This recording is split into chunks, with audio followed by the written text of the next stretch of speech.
Uttar Pradesh Shia Waqf board के पूर्व अध्यक्ष वसीम रिजवी के खिलाफ लखनऊ में मुसलमानों ने सख्त रुख अपनाते हुए उन्हें इस्लाम से बाहर करने का ऐलान किया है। रविवार को हुए सम्मेलन में यह भी ऐलान किया गया कि मुल्क के किसी भी कब्रिस्तान में न तो उन्हें दफन होने दिया जाएगा, न ही मुल्क का कोई मौलाना उनके जनाजे की नमाज पढ़ाएगा। वसीम रिजवी ने सुप्रीम कोर्ट में एक याचिका दाखिल कर कहा है कि कुरान की 26 आयतें आतंकवाद सिखाती हैं, इसलिए उन्हें कुरान से निकाल दिया जाए। 3 कृषि कानूनों के खिलाफ आंदोलन कर रहे किसानों के विरोध प्रदर्शन को लेकर मेघालय के राज्यपाल सत्यपाल मलिक ने केंद्र सरकार पर भी सवाल उठाए हैं। उन्होंने कहा कि जाने समझे बिना ही किसानों का सत्यानाश हो रहा है। गवर्नर यहीं तक नहीं रुके, उन्होंने कहा कि देश में किसान बुरे हाल में है। देश का किसान जब तक असंतुष्ट रहेगा तब तक देश सरवाइव नहीं करेगा। मलिक ने एमएसपी को कानूनी मान्यता देने की भी वकालत की। उन्होंने कहा कि मैं चाहता हूं कि ये मसला हल हो जाए और जहां तक जरूरत पड़ेगी वहां तक जाऊंगा। पश्चिम बंगाल में भारतीय जनता पार्टी के नेताओं का एक दल रविवार को कोलकाता में वहां के चीफ इलेक्टोरल ऑफिसर से मिला और मांग की कि मुख्यमंत्री ममता बनर्जी की मेडिकल रिपोर्ट को सार्वजनिक किया जाए। बीजेपी के सांसद अर्जुन सिंह ने इस मुलाकात के बाद पत्रकारों को बताया कि ममता बनर्जी ने पहले इसे हमला बताया, फिर एक्सीडेंट और आज उन्होंने रैली निकाली है। उनकी मेडिकल रिपोर्ट को सार्वजनिक किया जाना चाहिए क्योंकि हमें शक है कि डॉक्टरों पर दबाव डाला गया था। भारतीय जनता पार्टी ने आगामी 4 राज्यों के विधानसभा चुनाव के मद्देनजर रविवार को उम्मीदवारों की सूची जारी कर दी।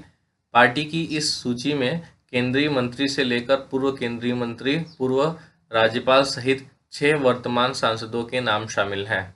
पश्चिम बंगाल विधानसभा चुनाव में तीसरे और चौथे चरण के लिए 75 सीटों पर होने वाले मतदान के मद्देनजर पार्टी ने 63 उम्मीदवारों की सूची जारी की है।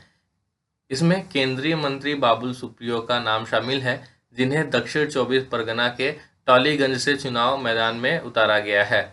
सुप्रियो के अलावा बंगाली अभिनेत्री व हुगली से सांसद लॉकेट चैटर्जी को पार्टी ने उनके ही संसदीय क्षेत्र की चुनचुड़ा विधानसभा सीट से उम्मीदवार बनाया है, जबकि कूच बिहार से पार्टी के सांसद निशिथ प्रमाणिक को दिनहाटा विधानसभा क्षेत्र से उम्मीदवार बनाया गया है।